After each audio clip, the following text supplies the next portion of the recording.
जय जगन्नाथ नमस्कार welcome to RB teacher support मु राधा सर आपण सामने नुआ टॉपिक नुआ वीडियो आज टॉपिक 8th पे कमिशन फिटमेंट फैक्टर केते आसीबो। अक्टोबर 28 तारिख रे 8th पे कमिशन को कैबिनेट मंजूरी मिलला एवं नवेम्बर 3 तारिख रे गैजेट नोटिफिकेशन मध्ये आसीगला। कमिशन नो मेंबर्स चेयरमैन समस्त नियुक्ति पाई सारले। कमिशन को 18 मास समय मिलिछि। 18 मास मध्ये रे से तार रिकमेंडेशन प्रस्तुत करिवे। वर्तमान सरकारी कर्मचारी मानक मन भितर गोटे प्रश्न जे 8th पे कमिशन फिटमेंट फैक्टर आसीबो ना अलग किछि आसीबो। जदि फिटमेंट फैक्टर आसे ताले फिटमेंट फैक्टर केते रहिबो, दरमा रे केते वृद्धि हबो, समस्त कथा ए वीडियो रे हम आलोचना करबा। वीडियो को शेष पर्यंत देखंतु। चैनल रे सब्सक्राइब करन नथिले सब्सक्राइब करी नोटिफिकेशन बेल ऑन करंतु, जा फल जेते बेले चैनल अपडेट वीडियो आसो प्रथम नोटिफिकेशन ने आपन सूचना मिलिबो। वीडियो भल लागथिले लाइक और शेयर करियो को भूलिबे नै।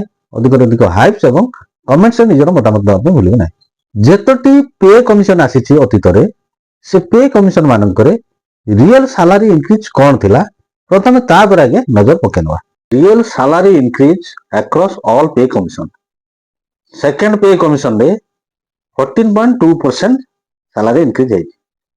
थर्ड पे कमिशन रे 20.6%। फोर्थ पे कमिशन रे 27.6%। फिफ्थ पे कमिशन रे 31%। सिक्स्थ पे कमिशन रे 54%। सेवेंथ पे कमिशन रे 14.3%। ताले जेतोटी पे कमिशन जाईची सबटू हाईएस्ट सैलरी इंक्रीज होईची सिक्स्थ पे कमिशन रे 54.0%। सैलरी इंक्रीज केते हबो एआईसीपीआई इंडेक्स एक मुख्य भूमिका ग्रहण करता। लेटेस्ट एआईसीपीआई इंडेक्स रिपोर्ट जहा आसुची सेप्टेम्बर मासर एआईसीपीआई इंडेक्स केते रहिची ना 147.3 पर सेटा केते थिला ना 147.1 ता माने 0.2 वृद्धि पाई। तापरे डिसेंबर पर्यंत एआईसीपीआई रो रिपोर्ट्स आसीबो। ये समस्त कथा को 8th पे कमिशन रो सैलरी इंक्रीज कथा आसीबो सेथिरे निश्चित भाव रे एगुडी को गुरुत्व दिया जिवो। काहे कि एआईसीपीआई इंडेक्स ऊपर गुरुत्व दिया जाय। एआईसीपीआई इंडेक्स कोन करथा ना मार्केट रो regulating wages measuring inflation real wage calculation भली केतोटी फैक्टर ऊपर एआईसीपीआई गुरुत्व देता है एवं से एआईसीपीआई इंडेक्स सैलरी इंक्रीज करिवारे एक मुख्य भूमिका ग्रहण करिथा है।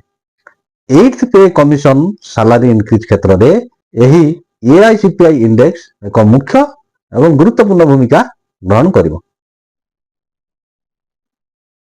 केते आसीबो फिटमेंट फैक्टर। 7th पे कमिशन रो फिटमेंट फैक्टर 2.57 थिला एवं सर्वनिम्न दरमा 18,000 टंका थिला।